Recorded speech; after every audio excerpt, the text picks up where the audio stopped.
They'll kill you for helping me. He smiled and said, let them try. The rain had turned the dusty road to mud by the time Eric Holt reached the outskirts of Westmere. His boots squelched in the muck, his coat heavy and damp from the long walk home. He'd spent the last 2 weeks trading grain in the southern towns, hoping to scrape together enough to fix the sagging roof on his father's old barn. Thunder rumbled overhead as Eric rounded the bend that led to his farmhouse. And that's when he saw her. A girl, no, a young woman, barefoot, soaked to the bone, stumbling through the field. Her dress, once white, was now ripped and stained with mud and blood. She looked over her shoulder as if something terrible hunted her. Eric called out, "Hey, are you all right?" She froze. Their eyes met, hers wide with terror, framed by tangled dark hair clinging to her face. For a heartbeat, Eric thought she might run. Instead, she collapsed to her knees, clutching her side. Without thinking, Eric dropped his pack and sprinted to her. Up close, he saw the fresh wound on her arm, a deep gash, still bleeding.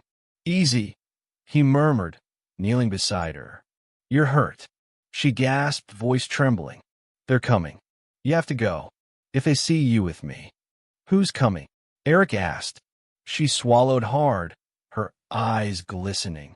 "The marshal's men. They'll kill you for helping me." Eric felt a flare of anger at the thought. "Let them try," he said, his voice low and steady. Her lips parted, startled by his words, but he didn't wait. Gently, he lifted her into his arms. She weighed next to nothing. He carried her across the muddy field, through the gate, and into his farmhouse, rain pounding on the tin roof all the while. Inside, he set her on the wooden bench by the hearth. The fire had died to embers, but he stoked it to life. Her breaths came in short, pained gasps. "Stay still," Eric said, retrieving a worn leather kit from the shelf. His mother's old bandages and salves. This might sting. She watched him warily, but didn't resist as he cleaned the wound and wrapped it tightly. "What's your name?" he asked, voice softer now. "Lena," she whispered. "I shouldn't have come here." "I'm sorry." "I'm Eric," he replied, meeting her gaze. "And I won't let them take you." "Why are they after you?" She hesitated, as if deciding how much to trust him. Finally, she spoke, her words spilling out. "I escaped from Black Hollow. They keep us there, girls they buy, steal, we belong to them. I ran, and now they want me back, or dead." Eric felt his jaw tighten. Black Hollow, a name whispered in every tavern and market, a place ruled by the marshal where no law dared enter. "You did the right thing running," he said. "You won't go back." A spark of hope flickered in her eyes, quickly smothered by fear. "You don't know them," she said.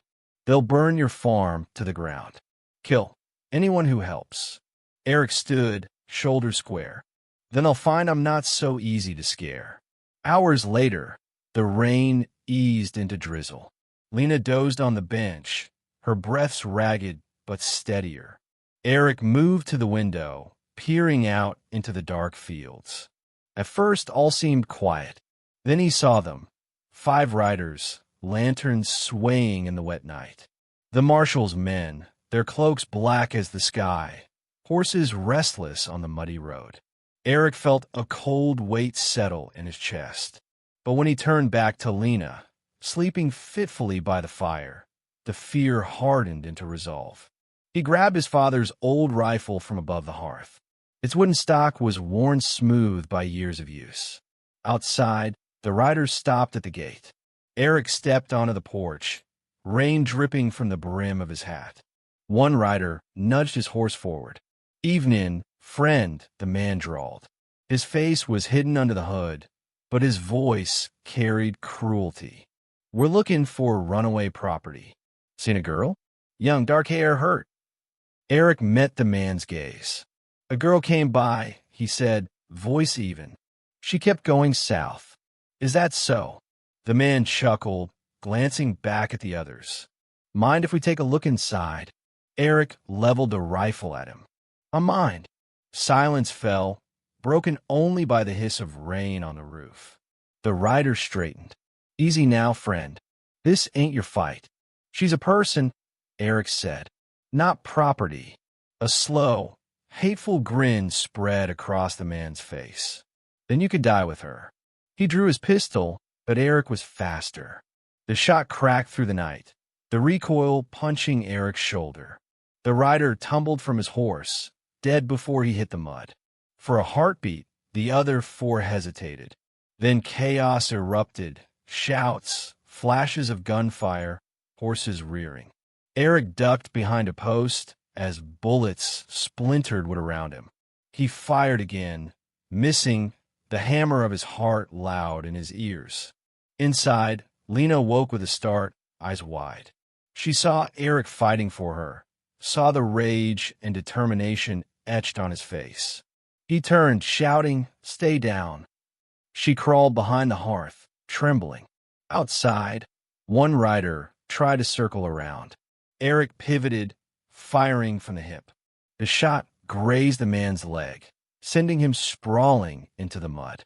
A bullet tore into Eric's arm, burning pain exploding up to his shoulder. He staggered but stayed standing. The last two riders spurred forward.